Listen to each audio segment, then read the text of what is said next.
This is Katrina from the Fairy Tellers podcast. This episode is to help support the Nepal Youth Foundation. And if you hear nothing at all before you stop us, head over to www.nepalyouthfoundation.org/donate to please help out children who are in Nepal and could use the help. Once upon a time, in a land far away. I'm Katrina. And I'm Geoff. And welcome to the Fairy Tellers podcast. Myth, legend, folklore, fable. We explore what they say about cultures then and now. Grab a hot cup of cocoa and a comfy seat while we retell you a thing.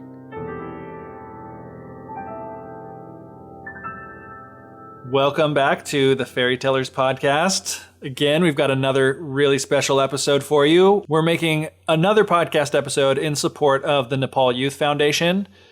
Just to tell you a little bit about them before we get into the story that we're telling today. The Nepal Youth Foundation is a US-based nonprofit that works to provide Nepal's most impoverished children with what should be every child's birthright: freedom, health, shelter, and education. They serve thousands of children every year, giving special attention to the most marginalized kids in Nepal: girls, members of low castes, children with disabilities, and any other children who fall through the cracks.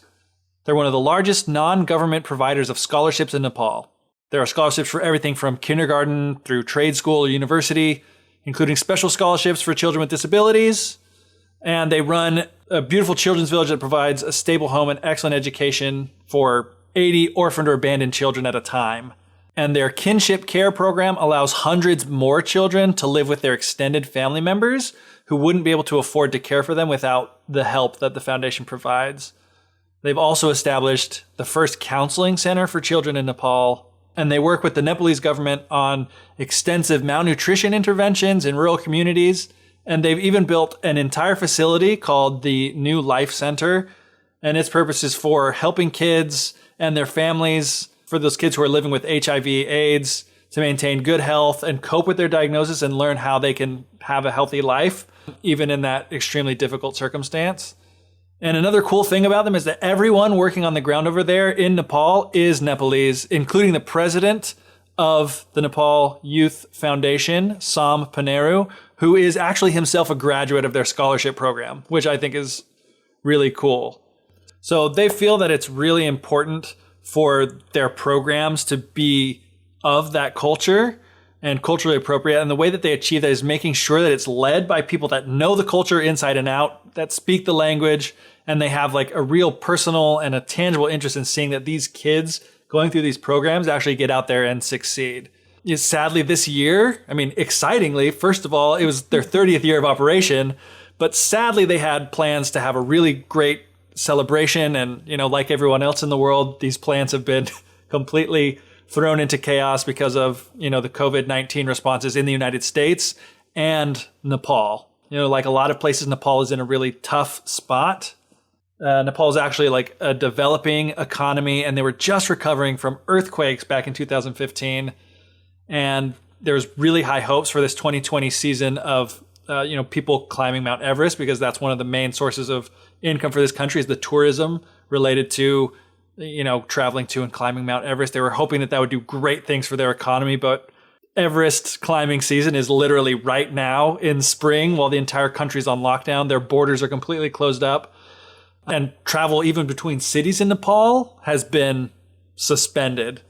And even though there's not very many cases of COVID-19 in the country, they're on such a strict lockdown because they're really worried that their health care system would not be able to handle if it were to become an epidemic in their country. So, the Nepal Youth Foundation is doing everything they can to keep the kids that they're taking care of safe.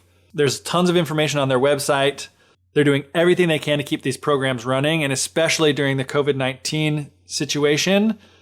So they really, really need, especially right now, as much help as they can get. We on the Fairy Tellers podcast and the people at the Nepal Youth Foundation understand that this pandemic is worldwide, impacting everyone, and it's impacting us all differently. But if you're in a really great, privileged place that you can help to support these vulnerable kids in Nepal, you can donate by visiting their website at nepalyouthfoundation.org/donate.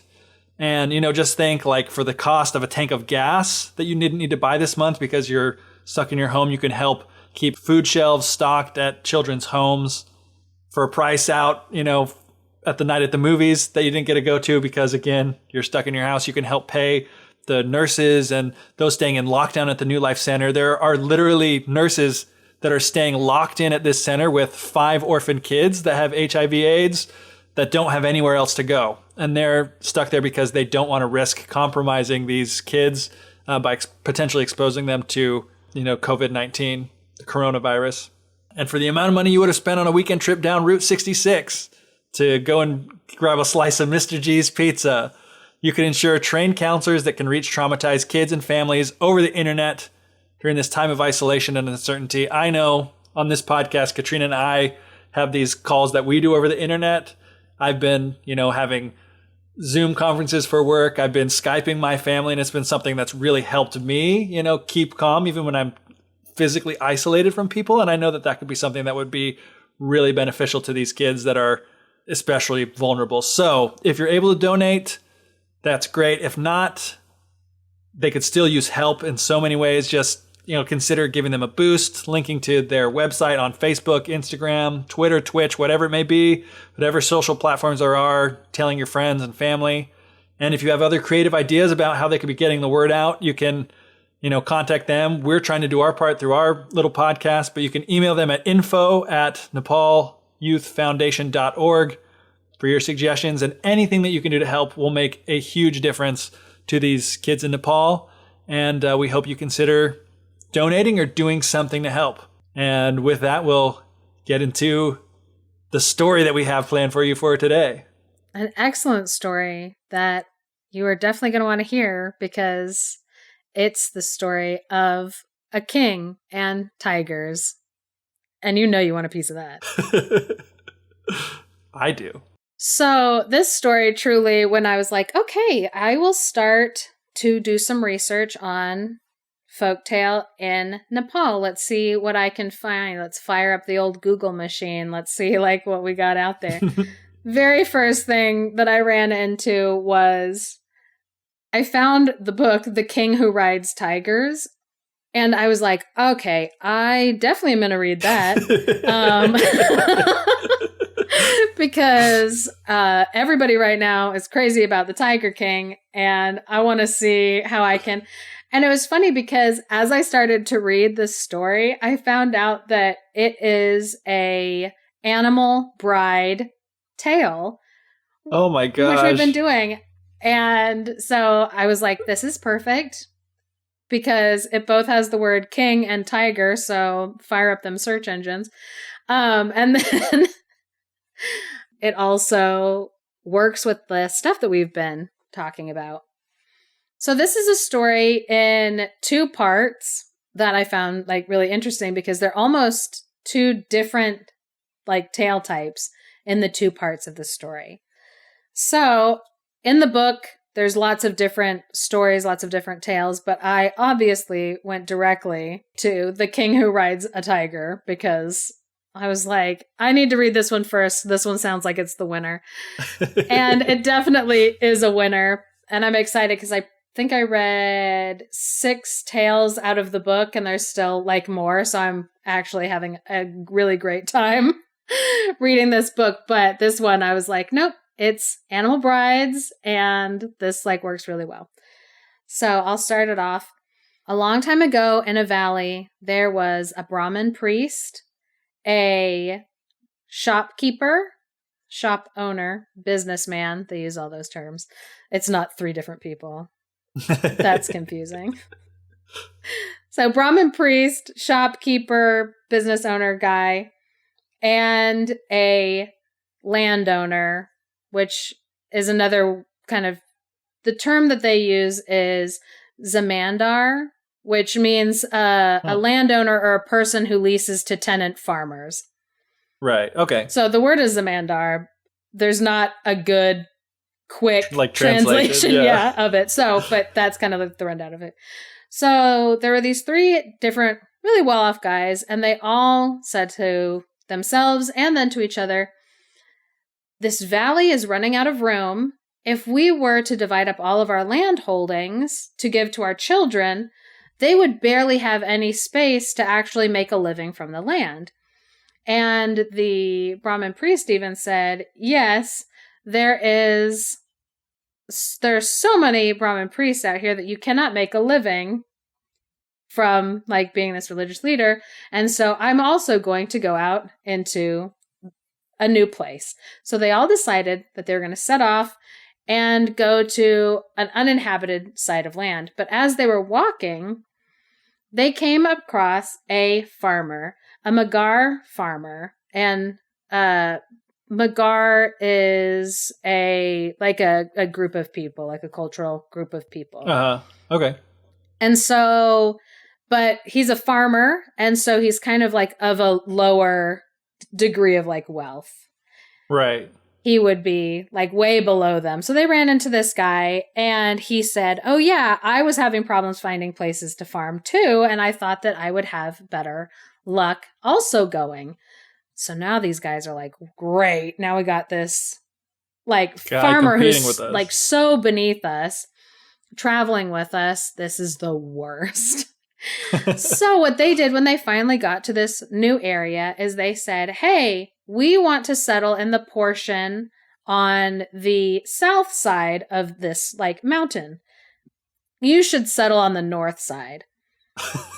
And they had him settle on the north side because it gets like no sun. It was super rocky, doesn't get a lot of sunshine, and they kept the nice southern area for themselves that got plenty of sunshine. So a couple years passed. They were getting established in their area, setting things up. The shopkeeper had a shop. The tenant landowner was like leasing out like his lands and making money. And the Brahmin priest was doing well for himself and his established religion. And the farmer's name was Monaraz, and he was busy happily tending his field, even though it was full of rocks. He was still able to get enough grain, enough like corn. They said corn that was growing there. Some of the words, it's like they lack a good translation. So they said corn. I'm going to keep saying corn. I don't know how the corn got there. I don't know the travel of grains and when they started to be used. Manaraz was able to farm enough grain that he could feed himself, but it was always just barely enough. But he was a happy, kind, productive person, and he just kept at it and kept at it. One day, a cobra snake came into the valley, and the cobra was in a great hurry, and it went over to the Brahmin priest as he was praying, and it said, "Sir, please, if you can help me, I'm being chased by a mongoose," which is like a weaselly type animal for anybody who doesn't know. Also, they're immune to snake bites, and so they're like one of the only common enemy of venomous snakes. It's also a sick BMX bike brand. Also relevant. He was being chased by a bicycle. by Tony Hawk. No, Tony Hawk wasn't a bicycle. No. If I was still in middle school, I could totally come up with like a BMX bike rider that was actually sponsored by like Mongoose bicycles even. Yeah. But unfortunately, you're not a middle schooler. Not anymore. So the Brahmin priest said, "Please do not interrupt me while I'm praying. Your problem is not more important than me speaking to my God. Go to the landowner and ask him for help." So quickly the cobra raced over to the landowner's house and asked, "Please, sir, help me. I'm being chased by a mongoose. Will you help me?" And the landowner was like, "I don't have time to deal with you and your snake problems. Go and see if the shopkeeper can help you." So quickly, the mongoose raced over to the shop, and as the snake went in, all of the customers ran out because it's a snake. It's a cobra snake coming into a store. I also would probably leave. So the snake said, "Shopkeeper, can you help me? Is there any way that you can help me escape from this mongoose?" And the shopkeeper was like, "Buddy, you just scared away all of my customers, get out of here. Go bug the farmer over there. He'll probably help you. So quickly, the cobra sped off to find the farmer. And when he found the farmer, and when it was actually a she, and when it's a lady snake. I don't know if I was misgendering the snake earlier in the story, but it's a woman. It's a woman snake. But when she goes to the farmer, she says, "Can you help me? I'm being chased by a mongoose." And he said, "Yes, I can help you." And in the story, it said he put her inside of his cummerbund. Oh, wow. Which, no, I think that's a bad translation. Bad translation. Because it was like he was dressed fancy in a tuxedo. Yeah, because like he wasn't wearing a tuxedo as he was like farming. But there is like a cloth that the farmer would have wrapped around his waist. Right. For putting like different tools and stuff to hold while he's like working. Yeah. So, and still putting a snake in there is like, that's a very vulnerable position you're putting yourself in. If one little bite's going to kill you. Wrapping a cobra snake like around your waist. Yeah. So he wrapped the snake up in that and tied it back onto himself. And pretty soon, an out of breath mongoose came up to the farmer, came up all those rocks, got to the farmer and said, "Hey, have you seen a cobra snake around here anywhere?" And the farmer was like, "Yes, I have seen a cobra snake. She went off into the woods over there, but she was in a great hurry. You should go faster." So the mongoose took off into the woods. And after a while, the snake said, "How far do you think the mongoose has gone?" And Manaras said, "I think by now the mongoose is probably 3 resting places away from here by now. I think it's safe for you to come out." And so he took off the cummerbund and he let the cobra snake out. And this is the part of the story where I also, with my Western brain, I was like, and now the snake's going to bite him. It's going to bite him so hard. It's going to get him.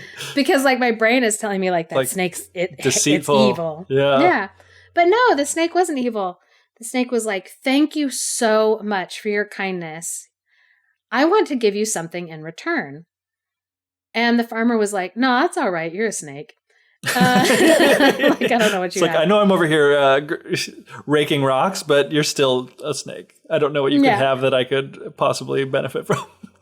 Yeah. Like, But the snake was like, "No, I want you to follow me up on this trail. I want to show you something." And so the kind farmer, he decided that he would follow the snake. So they went up the hill. And when they got to the very top, the snake said, "Okay, I want you to close your eyes." And the farmer listened and he closed his eyes and he waited until the cobra said, "Okay, open your eyes." And the cobra opened his eyes, and in the valley there was a giant palace made out of gold. Whoa! And like the finest construction, light shimmering off of it. And the farmer was, of course, shocked by this snake's exceeding wealth.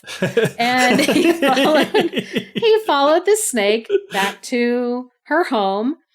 And when they got there, she said, "I want you to be able to pick out anything you want in my palace. Anything you want will be yours. Do you want these pots made out of gold and silver with jewels on them?" And the farmer said, "Those would be useful to me, but I live in a grass hut, and they would just get stolen from people. They're not very practical for me to have." And the snake said, "That's wise. But what about maybe some elephants and horses to ride and to help you with your farming?" And Manaras said, "No, those are very fine animals. I have nowhere to keep them, and I would feel foolish riding on such fine animals when I'm such a humble man." And the snake said, "That is also very wise. I will let you look around and decide on whatever you want that I have." And so Manaras walked around and marveled at all of the beauty and opulence that was in this palace. And finally he found a little dog curled up in the corner. And he said to the cobra, "I would really like to have that little dog." it would be a great companion for me in my hut, and it won't take a lot to take care of it. I have enough to take care of this little dog. And the cobra said, I think that is a very wise choice. You should take that little dog with you. And so with the cobra's blessing, he scooped up the little dog and he safely carried the little dog back to his home. And when he got, I know, I'm like, oh. Heartwarming. Yeah, like he's like, oh, I'd like just a little friend. Can I just have a puppy? Just a cute little puppy.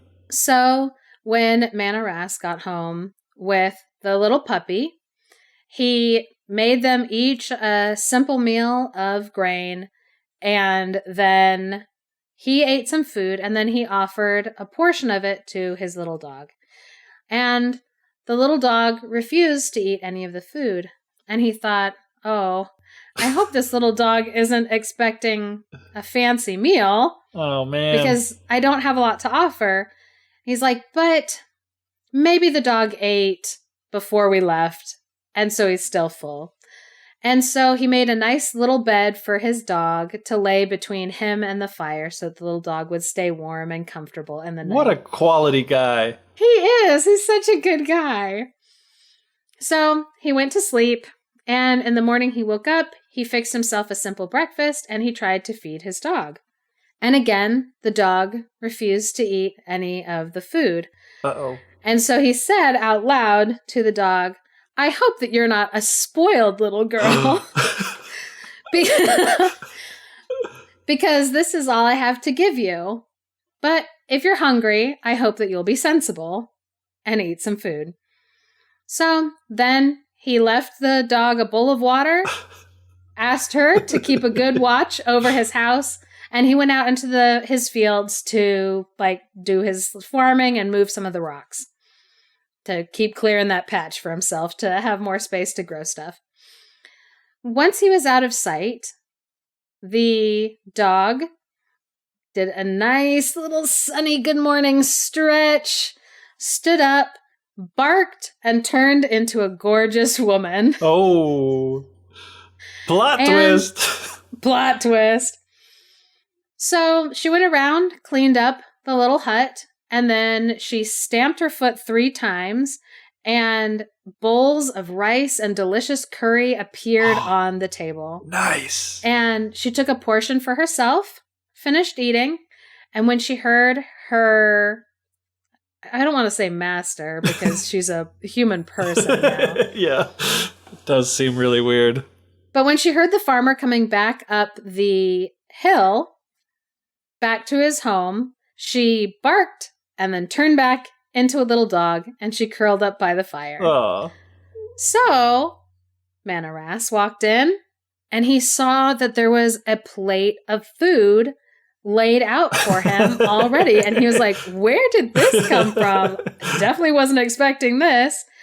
And so he quickly took a portion of it, divided it away, and went over to his dog and said, I finally have something worthy to give you. Aww. Do you want some of this good food? But, of course, the dog refused it. Like, I've already eaten. But yeah, because she already ate. So then he said to the dog, you don't seem to have any common sense. And so if you don't want to eat anything at all, I'm going to stop offering you food. You can beg for it when you want it. And he threw the food into the fire. Oh, which no. I was looking into just like some of the culture around like food in Nepal. Yeah. And like there seems to be like a kind of custom of if food has been allotted to a person or presented to a person, you can't, it's rude to take that food back. Like it's inappropriate to take that food back for yourself. Once it's theirs, like it's theirs. And so since he had already offered it to the dog and tried to give it to the dog, it was the dog's. It wasn't his food anymore. And so him throwing it into the fire, like it was just like, okay, this is wasting food because I keep portioning out food for the dog, and then the dog like, I don't want to eat that. So it is like, okay, if you want to beg for it, I'll wait instead of keep dividing up food. Yeah, so I'm not wasting food, and that makes a lot of sense when he's talking about the stuff before where it's like he portions out food for the dog And then the dog doesn't want to eat it when it wasn't like this magical meal that just appeared, when it was like the meager scraps that he had. Yeah, and then he had to like get rid of it. Get rid of it when it's like he already had so little. But then he sat down to eat, and the food was delicious and wonderful, and he had a full belly and a happy heart when he laid down on the ground and went to sleep next to his little dog. So the next day, same thing. He woke up, asked the dog to take care of the house, and then he left. Dog turned into a beautiful woman and then took care of the house. As she was told to do. She stomped 3 times, and this time it was like vegetables and chutney and just more delicious food to eat. Man, it's making me hungry. I want all of these things. When I was reading this story, I was like, oh man, I'm so hungry. So she ate her portion, curled up on the ground, like turned back into a dog and then curled up on the ground. It wasn't. It's important to do these things in proper order. Yes. So he comes back in the house and again sees this food, and he thinks to himself, I need to find out who keeps coming into my house and leaving this food. I want to thank them for this kindness that they're giving me. Because as we've already established, he is a quality individual. Yeah. He's wanting to show his gratitude. Yeah. Every time somebody does something nice for him, he wants to show gratitude. He does nice things for people. He's a good person. So, again, his dog didn't want to eat. He didn't push the matter. He was like, she can ask for food when she's hungry. I don't know what to do with this dog. I don't want it to die. So, he went to sleep. The next day, when he woke up, he told the dog, take care of the house. I'm going into the woods to chop some firewood. So, he left the house, and pretty soon, the dog again stretched and turned into a beautiful woman. But this time, Manaras was outside looking through the window and was shocked when he saw his dog turn into a woman, as we all would be. Oh, yeah. So he watched as she stamped her foot 3 times and more food appeared on the table. And he watched her sit down, eat a little portion for herself. And then, before she could turn herself back into a dog, he rushed into the house and grabbed her. And she screamed and said, unhand me. And he was like, I just want to thank you for all that you've done for me. And she was like, no, we're not friends. You were so mean to me when I was a dog. You called me spoiled. You said that I was not, sensible. You were saying some really harsh things to me, as a dog, and it hurt my feelings. To be fair, I did think that was a little harsh of him to say to the dog, even at the time. Even before I knew she was a human. Yeah, but don't worry. He's, about to apologize because he's a good person. Yeah. So he says to her, I am so sorry. When I said those things, I was worried that my new little dog that I loved so much and wanted to be my companion, I was scared that it was going to get sick and die. And I didn't know what to do, and I was frustrated, and I'm sorry. Aww. She was like, "Aw," and it says her heart melted. Oh, and just like mine right now. Yeah, hearing that, aw. He was like, "No, I said mean things to you, but it was because I love you." So they sat and they talked and they ate a meal together, and after talking for a while, they decided that they should be married, but Manaras said, I would feel bad being married to you because you are so beautiful and so kind and so wonderful that I worry that I don't have enough for you. And she smiled at him slyly, stamped her foot 4 times, and the house was filled with gold and silver pots and the elephants and the horses from before. And he was like, oh my goodness, my dear wife. What? Or I guess they weren't married yet, but he was like, oh my goodness, dear woman who, her name was Indra. So they also gave her a name, which I'm fabulous. I love this. Yes. Her name was Indra. So Indra, he was like, oh, Indra, you are amazing. Is there anything that you can't do? And she gave him a sly little wink, and she tapped her foot 7 times, and his house turned into a golden palace. Nice. She's like, no, babe, there's nothing I can do. So that's the end of the kind of the first portion of that story. But you might have noticed that at no point did a king ride on a tiger. I know. I was about to say, I was getting a little confused there. You're like, no. So what's interesting is like the first half of that story is a animal bride story. Yeah. And then instead of kind of what we have seen in the past of the woman being taken away and the guy having to earn her back, we'll see in this second portion of the story kind of a different thing that unfolds, but kind of with that same kind of theme of doing tasks to earn back a woman lost. She's not lost, but you'll see how connected it is. So, part 2. They had been living happily on this hill for quite some time in the Golden Palace with all this stuff. And you know what? The farmer was still a farmer. Hardworking guy, still doing what he can to provide for his family, take care of everybody inside. But he was happy and living a comfortable life. The Brahmin priest from before was starting a pilgrimage to go to a holy site to worship Shiva. And he happened to pass by where the farmer lived, and he thought to himself, oh, I might stop in there and see if I can get something to eat. Because this guy doesn't have anything, but he's still going to take advantage, whatever. So he kind of, rounds a corner or comes over a hill or something.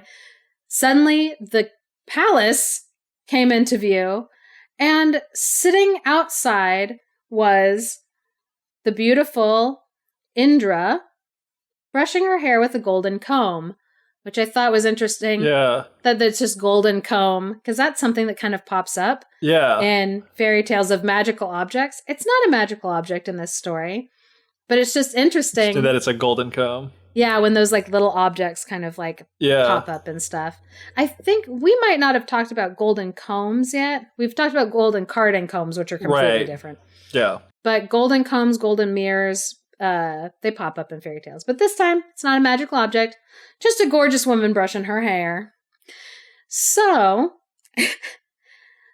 the Brahmin priest is so confused to see the farmer sitting out there in this palace while his wife is like brushing her hair. He's super confused, forgets completely about what he was planning on doing, rushes back home to tell the shopkeeper and the landowner what he has just seen. And he's like, guys, you would not believe, there's a huge golden palace. Manaraz is living on there. That farmer from before, he's up there in a golden palace, gorgeous woman with him. And they're like, wow, have you abandoned your religion to be a drunk? And he was like, what? They're like, you are so intoxicated right now. Like, you're saying crazy things.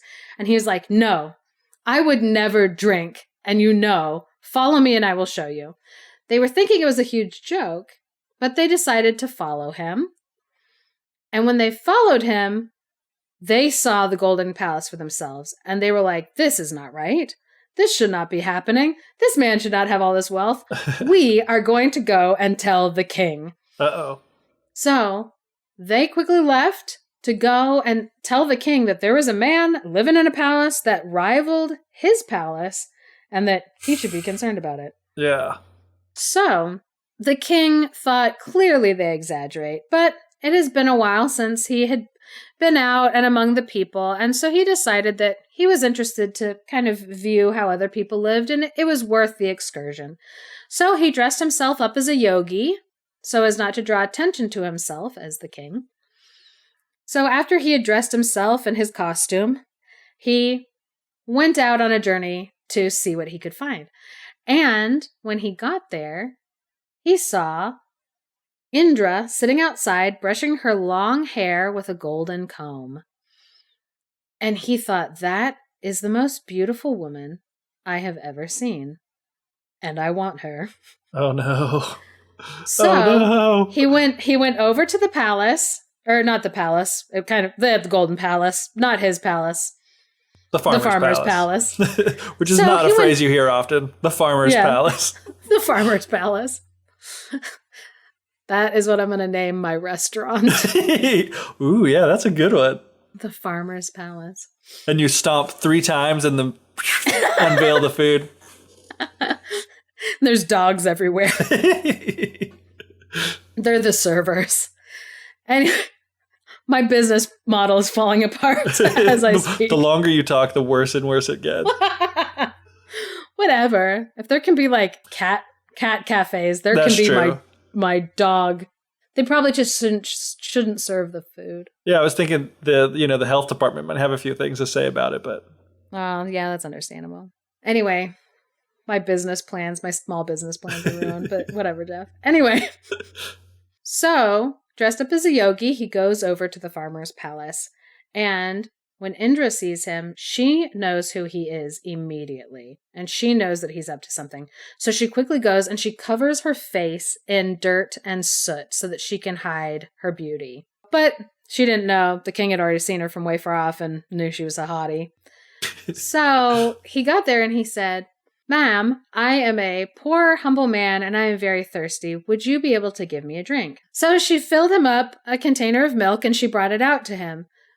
When he saw the milk, he was like, she just kind of foiled the plan that I had. So he quickly drinks that down. And he says, "Oh, that was very good, but I am still thirsty and I am a humble man. Could you bring me water?" And she was like, okay. So she went, filled up a container of water. And when she brought it back to him, he threw the container of water into her face and washed all the soot off of her face. And he was like, "Now I know how beautiful you are, and I will want you as my wife." And she was like, "No." So he said, "Have your husband meet me at my palace tomorrow." And he leaves. So when the farmer gets home, Indra tells him all that has happened. And he is in despair because if the king wants his wife, he might be powerless to deny him that. So the king issued a challenge to Manaraz, where he said, "I have a giant fighting rooster, and I want you to bring a rooster of yours, and we will see who has the strongest. If my rooster wins, then I get your wife. But if your rooster wins, you can have my wife." Oh, man. Dude, I know. There's a lot to unpack there. The stakes have never been higher. So, Manaraz, he was immediately so sad and scared because he did not have any roosters and none as terrifying as the king's. So, as he was leaving to go back to his home so that he can go try to retrieve something and tell his wife what was about to happen, mm-hmm. He passed by and saw the king's rooster in the yard, and it looked terrifying. And he was like, "There's no way that I'm ever going to be able to find a rooster that is that big. And I'm going to lose my wife." So he was sad the whole way home. And when he got home, his wife said, "What happened? What did the king say?" And he said, "All is lost because he wants us to get our strongest rooster. They're going to have a cockfight. And it's gonna be bad. I'm gonna lose you." And I'm like super sad. And his wife said, "Husband, fear not. I have a sister, my oldest sister, who can help us with this. Take my ring so that she knows who you are when you show up at our house. And go and tell her of our problem." So he was like, "Wow, I didn't know you had a sister. You didn't bring this up at our wedding. What else don't I know about you? Secrets are no fun. Secrets hurt someone." He didn't say any of that. That was mine. The storyteller has full license to say whatever they want. Anyway, so he takes his wife's ring and he goes out to the area where his sister-in-law was supposed to be. And when he gets there, a woman comes out and she says, "Who are you and what have you, why are you here? What have you come to do?" And he held up the ring and said, "This is your sister's ring. I am her husband and we need your help." And she was like, "Of course, obviously, come into my house. I am going to feed you." And he's like, oh, like, there's no reason to, like, feed me. And she was like, no, of course I have to feed you. It's very important that I feed you. Which I want to point out in the story, it's not super important that she feeds him. It's more of a cultural implication in the story of that to show hospitality, especially to family members, is to feed them, which I think is a very human and relatable thing. That's why grandmas always try to like shove us full of food. They're like, I have to show you that I love you by overstuffing you with food. So as he's sitting and eating, he's just thinking, I hope that she has a really big rooster because I don't want to lose my wife. So his sister-in-law comes back out, and in her hands, she's holding an egg. And she hands him an egg, and she said, this should be able to defeat the king's rooster. Like, I don't know if you understand. Like, I have to do this like tomorrow. I don't have time to raise this into a rooster. Yeah, he's like, okay, that's going to be a problem later. But he thanks her for her kindness, and he leaves. The next day, he goes over with his egg. I just keep thinking of Cool Runnings. Yeah, his lucky egg. Lucky egg. So he goes over to the king's palace with his egg.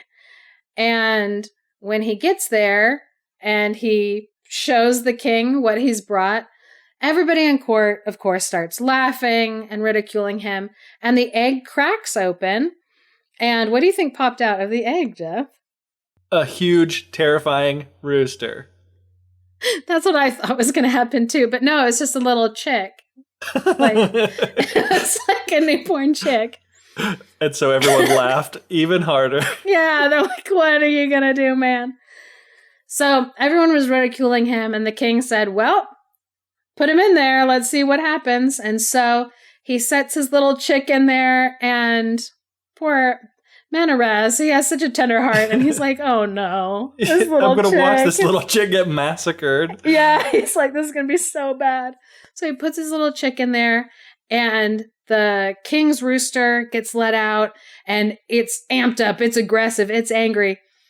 And it sees the little chick on the other side, and no one else to fight.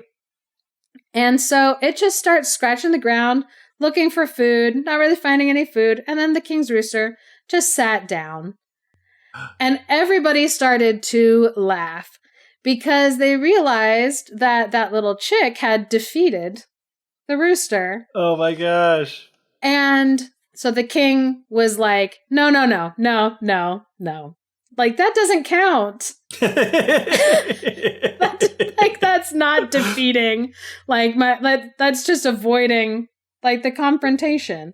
Yeah. He's like, no. That was unfair.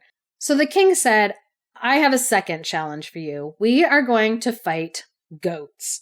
I have a large, terrifying goat. You bring yours. They're going to butt heads and whack against each other, and we're going to see which goat is the strongest goat. So again, Manaras is so scared and disappointed. He's like, I want to keep my wife. I love my wife, but I don't see any way that this is going to work. And as he was leaving, he sees the king's giant goat, just a buff, steroided up, like, goat. Dwayne the Goat Johnson. The greatest of all time goat. So he goes back and he's super sad, and his wife is like, what's wrong? And he explains everything, and she's like, I have another sister I want you to go to and tell this problem to. She'll be able to help us. Again, she gives him the ring. He takes the ring to another sister. He explains what's happening, and this sister says, sit and eat. I will feed you. And he was like, I don't really have time to sit and eat, and I'm really nervous. And she's like, no. You need to sit and eat. I need to give you this as a service for being my sister's husband. Which, again, there's no magical implications here. It just really is a cultural message of, like, you feed and take care of your own. So she goes off and he's eating. And when she comes back, she gives him a little baby goat. And he's like, oh no, not again. And she's like, here is this little kid, because that's what a baby goat is called. Here is this little kid. Take care of him. He is yours, and he will be able to solve your problem. And he was like, oh, I don't know about that.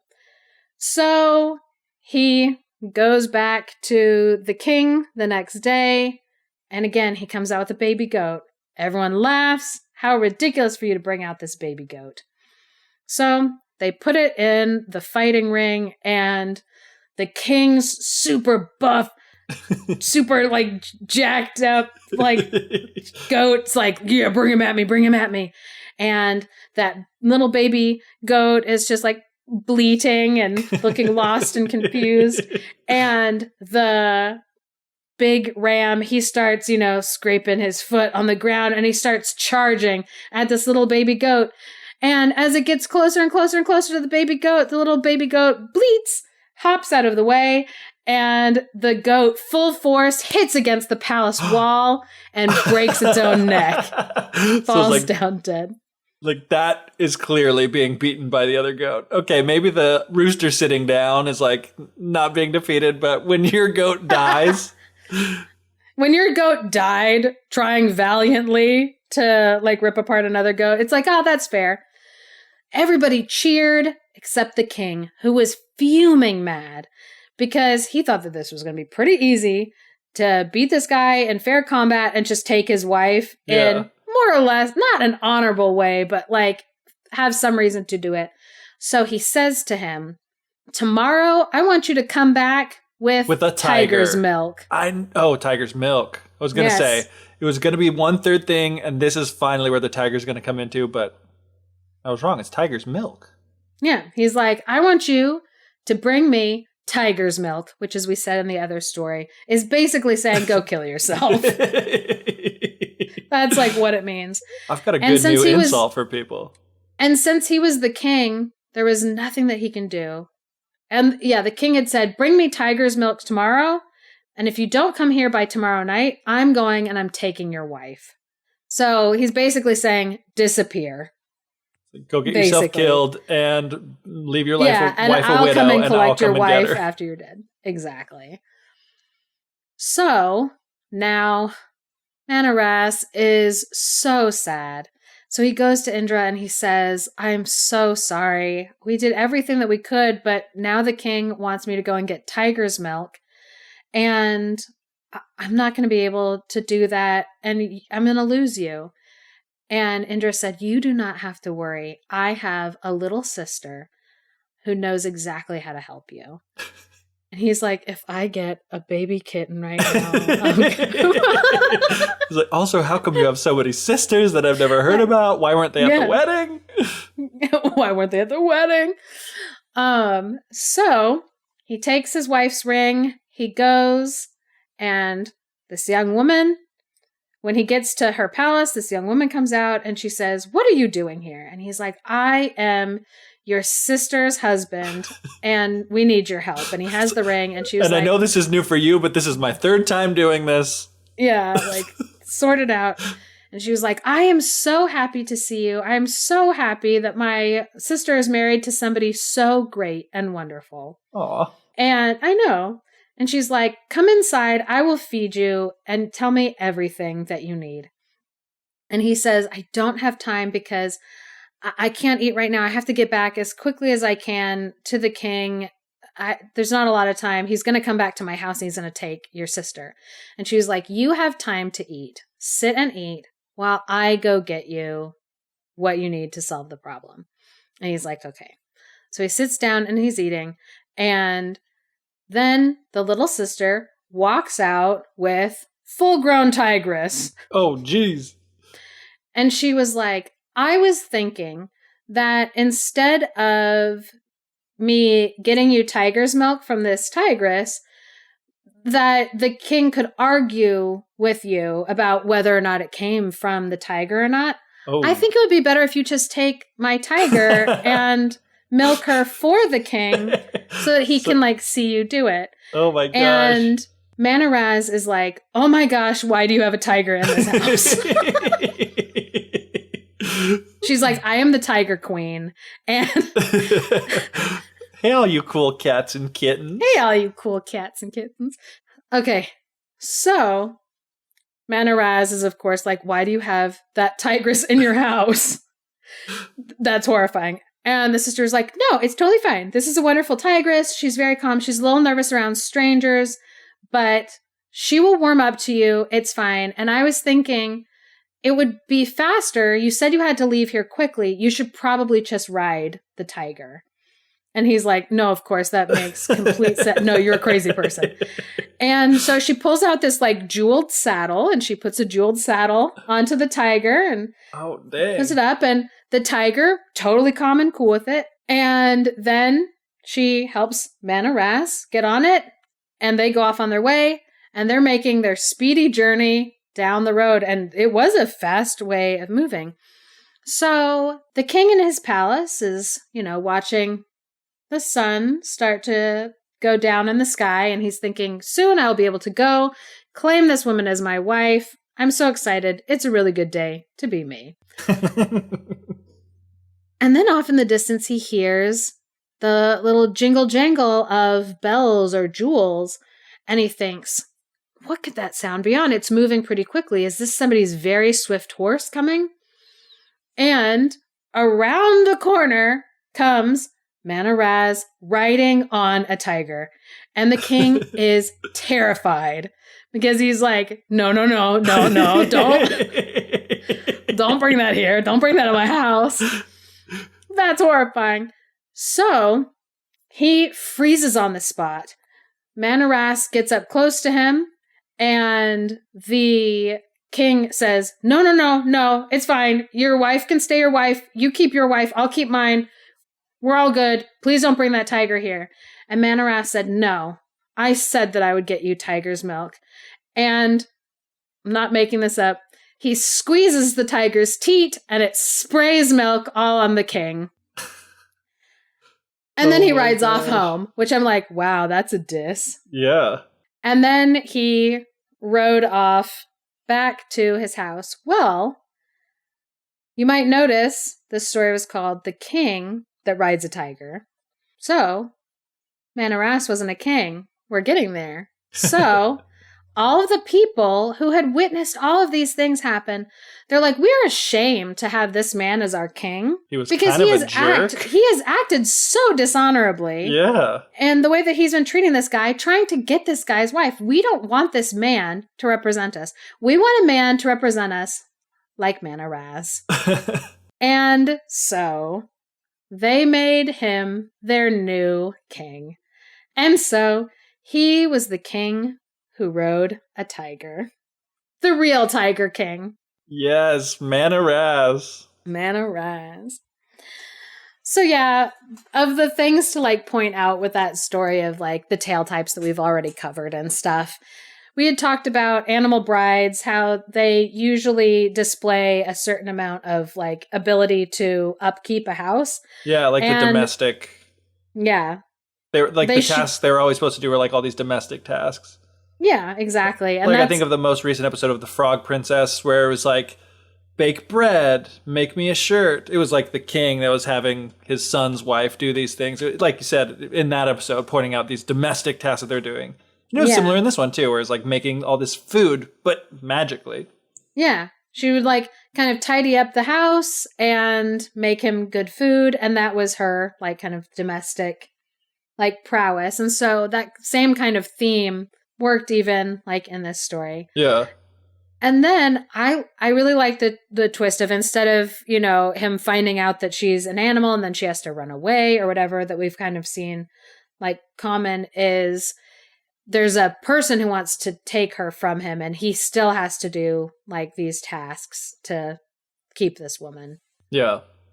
So there's a lot of stories, especially that I've found in Eastern cultures, that talk about what makes a good king, what makes a good ruler. And in some of the stories that we've covered before from Western cultures, usually the only thing that we really know about the men is that they're usually shallow. They're oh, that woman's beautiful. I'm going to marry her. Or they're just oh, I'm rich and I'll do a bunch of strong things to like get a woman. And so the only things about them are like they're strong and they're shallow. But what was interesting about this story is the end, where the point of it is that the people saw the qualities in the king that they had and said, that's not the kind of king that we want. Those aren't the qualities of a good leader. We're going to get rid of this guy and we're going to put in a good leader.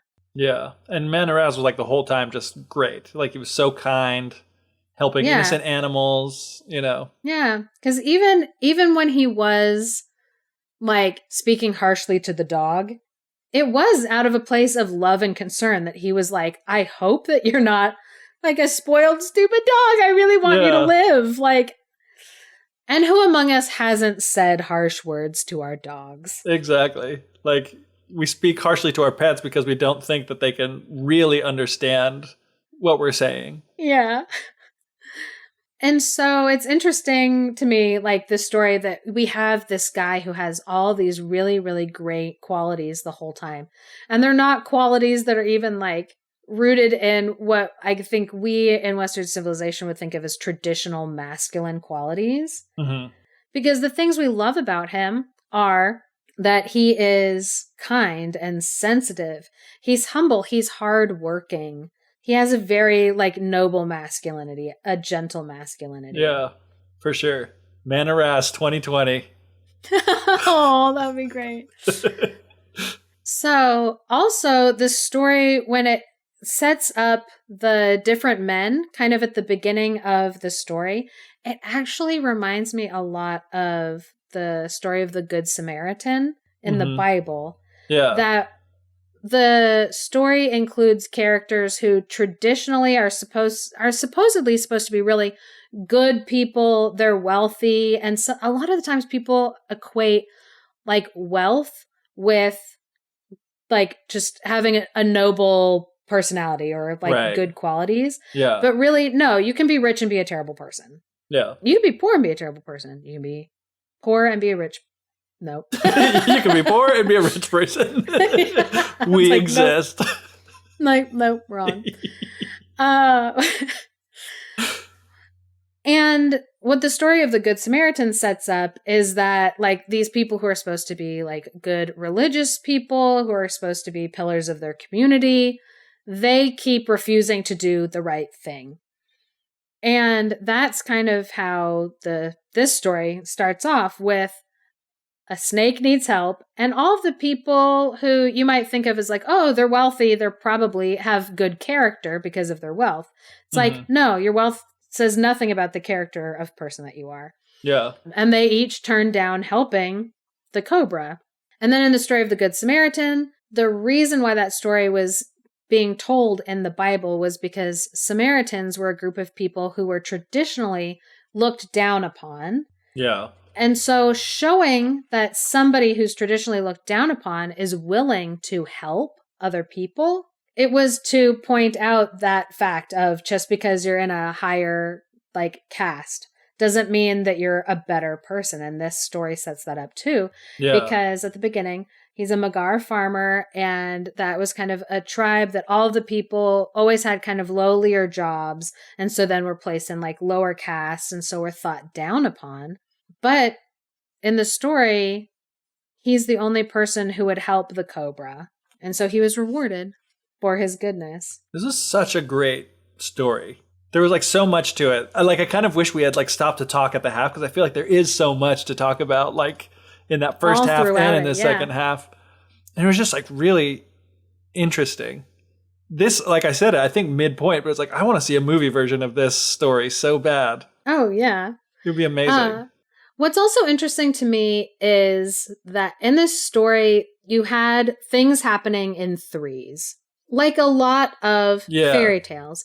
And people have pointed to that, especially in Western fairy tales and folklore. They're like, oh, the number 3 is powerful, like the 3 fates, like past, present, and future. Or they link it with like the Trinity of Father, Son, and Holy Ghost.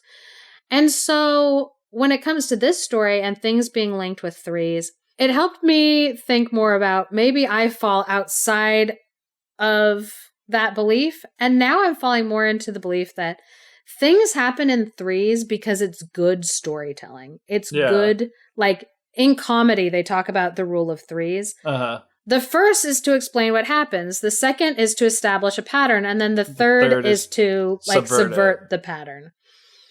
And like, that's what happened with like the 3 tasks that he did, where it's like baby chick, baby goat, full grown tiger. Exactly. And it was like doubled up in that too, because there were the 3 tasks, which were fighting bird, fighting goat, get me tiger's milk, which is a completely different thing. And then different thing. It was like brought a baby, brought a full grown tiger that he milked in front of him and sprayed him in the face with. You know, it really is so good.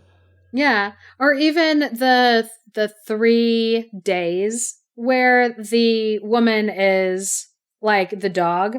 Yeah. And you have the first day to find out what happens, the second day to establish that pattern, and then the third day for the subverting that pattern by him jumping in the middle and like stopping. Yeah. And so even though that 3 is always pointed out like, oh, things happen in 3, they found the 3 like persons, and so it must be tied to like past, present, future, the 3 fates, or like the Trinity, or like the 3.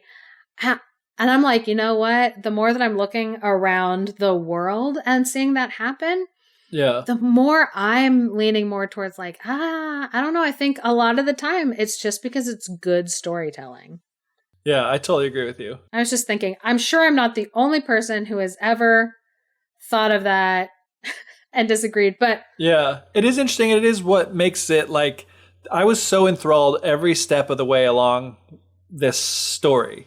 From, again, a completely different culture to the one that I grew up in, originating in a different language. You know, there's so many things about it that could not be more different. But the storytelling itself, the way things unfolded, were so familiar that I could follow along with. And I think that is, for whatever reason, this like whole rule of threes thing being somewhat universal. There's some sort of like kind of, I don't know, I think it says something about humans as a, species, like you pointed out before, with we're all sitting around when we have to do these tasks, we come up with stories to tell. Every culture is a storytelling culture.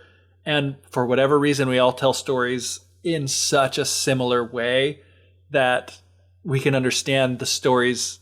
It's amazing we can understand the stories as well as we do from these crazily different cultures than our own. I don't know anybody in Nepal, but hearing these stories, it really does make me feel closer to these people. And it does make me feel even better about the fact that we're teaming up with the Nepal Youth Foundation to try to help these people who, in this time really, really need it. Yeah. And I love how it just unites us as humanity. It makes us human. Sharing each other's stories just highlights how human we all are. And if right now you are able to be thinking about Nepal, the people who are there, if you are in a privileged enough position to donate, or you are in a safe place that has good internet where you can amplify the voice of the Nepal Youth Foundation, we want to encourage you to go and to donate. So if you want to donate, you can head over to www.nepalyouthfoundation.org/donate. And so, if you could share that link or donate or both, that would be fantastic and greatly appreciated.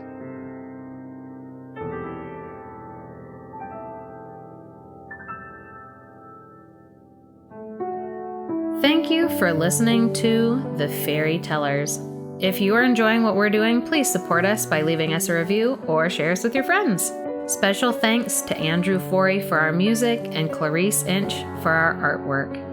If you are a dreamer, come in. If you are a dreamer, a wisher, a liar, a hoper, a prayer, a magic bean buyer, if you're a pretender, come sit by my fire, for we have some flax golden tales to spin. Come in, come in. Invitation by Shel Silverstein. Here's what we're going to do. We're going to fight rams. You're going to go or not rams. A ram is a boy sheep. No, goats. I'm thinking goats. What's a boy goat? A billy goat? A billy goat, yeah. All right. Let me see. Male goat. There's probably another name. No, because it's a billy goat. A It's a billy goat castrated and male nanny. goat is called a wether, Yes. but that's not. But there's helpful. billy goats and nanny goats. Nanny goats are girls, and billy goats are boys. Female goats are referred to as does or nannies. I like how many of our conversations revolve around gendering animals. Intact males are called bucks or billies. Bucks. All right. Doesn't matter. I'll just say goats.